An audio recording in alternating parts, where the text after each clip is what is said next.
have told you these things so that you won't abandon your faith. For you will be expelled from the synagogues, and the time is coming when those who kill you will think they are doing a holy service for God. This is because they have never known the Father or me. Yes, I'm telling you these things now, so that when they happen, you will remember my warning. I didn't tell you earlier, because I was going to be with you for a while longer. The work of the Holy Spirit. But now I am going away to the one who sent me, and not one of you is asking where I am going. Instead, you grieve because of what I told you. But in fact, it is best for you that I go away, because if I don't, the advocate won't come. If I do go away, then I will send him to you. And when he comes, he will convict the world of its sin, and of God's righteousness, and of the coming judgment. The world's sin is that it refuses to believe in me. Righteousness is available, because I go to the Father, and you will see me no more. Judgment will come because the ruler of this world has already been judged. There is so much more I want to tell you, but you can't bear it now. When the Spirit of truth comes, he will guide you into all truth. He will not speak on his own, but will tell you what he has heard. He will tell you about the future. He will bring me glory by telling you whatever he receives from me.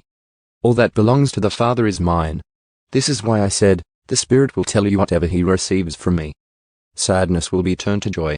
In a little while you won't see me anymore. But a little while after that, you will see me again. Some of the disciples asked each other, what does he mean when he says, in a little while you won't see me, but then you will see me, and I am going to the Father? And what does he mean by a little while? We don't understand. Jesus realized they wanted to ask him about it, so he said, are you asking yourselves what I meant? I said in a little while you won't see me, but a little while after that you will see me again. I tell you the truth, you will weep and mourn over what is going to happen to me, but the world will rejoice. You will grieve, but your grief will suddenly turn to wonderful joy. It will be like a woman suffering the pains of labor. When her child is born, her anguish gives way to joy because she has brought a new baby into the world. So you have sorrow now, but I will see you again. Then you will rejoice, and no one can rob you of that joy. At that time you won't need to ask me for anything. I tell you the truth, you will ask the Father directly, and he will grant your request, because you use my name. You haven't done this before. Ask, using my name, and you will receive, and you will have abundant joy. I have spoken of these matters in figures of speech, but soon I will stop speaking figuratively and will tell you plainly all about the Father. Then you will ask in my name. I'm not saying I will ask the Father on your behalf. For the Father himself loves you dearly, because you love me and believe that I came from God. Yes, I came from the Father into the world, and now I will leave the world and return to the Father.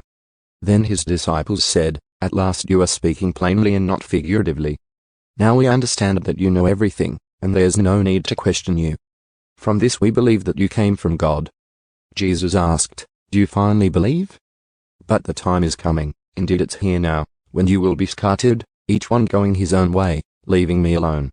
Yet I am not alone because the Father is with me. I have told you all this so that you may have peace in me. Here on earth you will have many trials and sorrows.